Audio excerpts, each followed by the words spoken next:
আজকে যেরকম আপনার সামনে দাঁড়িয়ে আপনাকে প্রশ্ন করতে পারছি, আমি আমার প্রবলেমগুলো আপনার সাথে শেয়ার করতে পারছি, আগামীকাল আপনি যখন নির্বাচিত হয়ে ঢাকা 13 আসনে বসবেন, তখন কি আমি বা আমার মতো আমার ভাই বোন যারা আছে আপনার কাছে ইজি অ্যাক্সেস পাবে? এইটাই নিশ্চয়তা আমাদের দরকার। আমরা এমন একজন প্রতিনিধিকে চাই যে প্রতিনিধি সবার জন্য কাজ করবেন। ঢাকা 13 আসনে যে আপনাকে ভোট দিল তার জন্য কাজ করবেন, যে ভোট দেয় নাই সেও আপনার ভাই, তার জন্য কাজ করবেন। That's called development. সবাইকে নিয়ে আপনাকে আগাতে হবে। আমি জানতে চাই আপনি সেদিনও কি এরকম ইজি অ্যাক্সেস দিবেন কিনা? থ্যাংক ইউ, জাযাকাল্লাহ। খুব জরুরি প্রশ্ন করার জন্য। এই প্রশ্ন ইতিমধ্যে বারবার অনেক জায়গায় অনেকের কাছ থেকে এই প্রশ্নের সম্মুখীন হয়েছি। এই প্রশ্নের সোজা সাপটা উত্তর, কোনো ভনিতা ছাড়া, সেটা হলো আমি অনুভব করি, আমি ফিল করি এমপি হওয়ার অর্থটা কি। আমি মনে করি এমপি হওয়ার অর্থ হলো আমার 4,08,000 প্লাস যে ভোটার, এবং সেই ভোটারদের সাথে এই এলাকায় বসবাসরত যত নাগরিক আছেন, এই ভোটারদের যারা সদস্য আছে, অর্থাৎ more or less than 10 lakh peoples যারা আমার এই সংসদীয় আসনে বসবাস করে, আমি মনে করি এমপি হওয়ার অর্থ হলো এই 10 লক্ষ মানুষের দায়িত্ব নেওয়া। কাজে এই 10 লক্ষ মানুষের যে দায়িত্ব আমি নিচ্ছি, আমি তো স্বেচ্ছায় নিচ্ছি, এই 10 লক্ষ মানুষের দায়িত্ব আমি স্বেচ্ছায় নিচ্ছি, চেয়ে নিচ্ছি। কাজেই এই 10 লক্ষ মানুষের দায়িত্ব যখন আমি চেয়ে নিচ্ছি এবং দায়িত্বশীল হওয়ার জন্য আমি নিজেকে জাতির সামনে উপস্থাপন করেছি, কাজেই এই 10 লক্ষ মানুষের ব্যাপারে আমাকে জবাবদিহিতা করতে হবে দুটো জায়গায়, দুটো না বরং 3টি জায়গায়।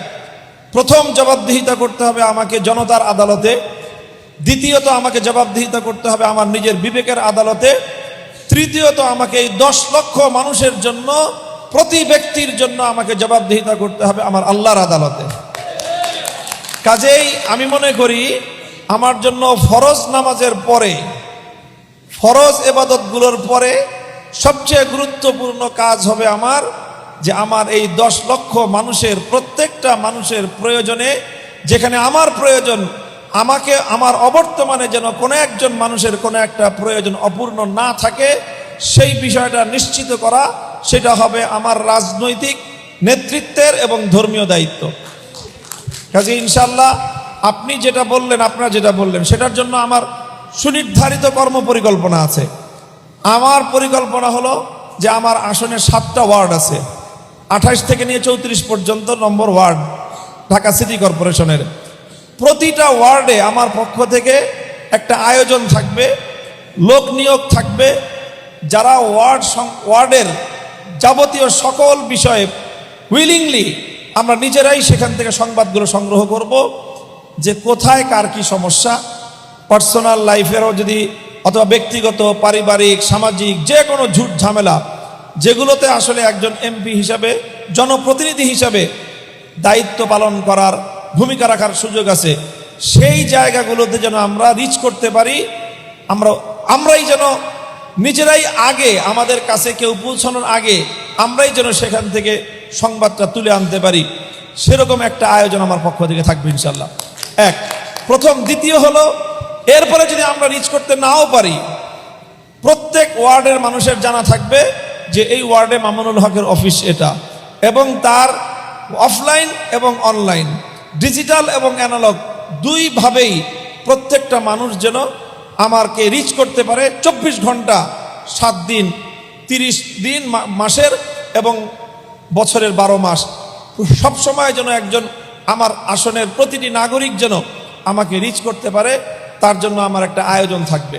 আর এরপরে আমার এটাও প্রতিশ্রুতি, আমার 13 দফা ইশতেহারের মধ্যে শেষ ইশতেহারের দফা হলো এই, যে আমি মাঝে মাঝে, হয়তো প্রতি 3 মাস অথবা 6 মাস অন্তর অন্তর, আমি বিভিন্ন পাবলিক প্লেসে আমি আমার জনতার সামনে নিজেকে উপস্থাপন করব এবং তাদের সাথে ডায়ালগ করব, এবং সেখানে তারা আমার ব্যাপারে যে কোনো মতামত ব্যক্ত করতে পারবে সকলের সামনে। কারো যদি কোনো অভিযোগ থাকে, কেউ যদি আমার কাছে এসে আমাকে না পায়, সাক্ষাৎ করতে না পারে, সেই অভিযোগটাও সে জনতার আদালতে আমার সামনে আমাকে আসামি হিসেবে উপস্থিত রেখে মানুষের সামনে আমার ব্যাপারে অভিযোগ করতে পারবে। কাজেই আমাকে এই এলাকায় চলতে হলে, এই এলাকায় আমাকে থাকতে হলে মানুষের কাছে জবাবদিহিতা করে আমাকে এলাকায় থাকতে হবে ইনশাল্লাহ। কাজেই এরকম একটা ব্যবস্থাপনা অবশ্যই থাকবে, যাতে প্রতিটি মানুষের প্রয়োজন পূরণ করার ক্ষেত্রে আমি যেন সর্বাগ্রে সাড়া দিতে পারি ইনশাল্লাহ।